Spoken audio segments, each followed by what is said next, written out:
Bupati Minahasa Utara Jono Gada bertindak sebagai inspektur upacara pada apel peringatan Hari Kebangkitan Nasional yang ke-116 pada 20 Mei di lapangan kantor Bupati Minahasa Utara. Apel peringatan Hari Kebangkitan Nasional atau Harkitnas ke-166 yang diikuti ASN Pemkab Minut turut dihadiri Wakil Bupati Kevin William Lotulung, Kapolres Minut AKBP Dandung Putut Wibowo Sekda Novli Wowiling. Bupati Minahasa Utara Jono Ganda bertindak sebagai inspektur upacara, juga membacakan pidato Menteri Komunikasi dan Informatika Republik Indonesia Budi Ari Setiadi dengan tema Bangkit untuk Indonesia Emas. Tahu pada hari ini tanggal 20 Mei kita memperingati Hari Kebangkitan Nasional.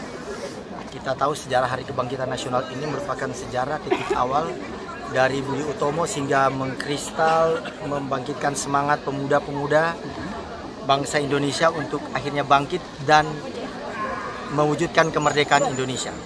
Tokoh-tokoh yang berperan kita sama-sama sudah tahu, termasuk yang ada di Minahasa Utara, di Sulawesi Utara, ada Ibu Maria Walanda Maramis juga sebagai tokoh penting yang ikut menginspirasi sehingga munculnya semangat untuk kebangkitan bagi kemerdekaan Indonesia.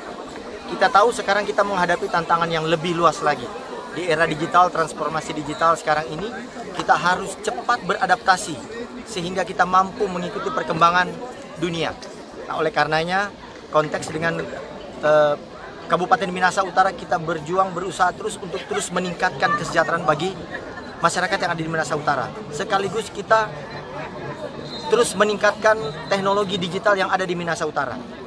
Di akhir apel Harkitnas, Bupati Pilihan Rakyat Minahasa Utara ini juga menyerahkan piagam penghargaan kepada Polres Minut, BPBD dan Dinas Pemadam Kebakaran atas peran aktif dan respek dalam menindaklanjuti laporan masyarakat melalui call center 112 Kabupaten Minahasa Utara.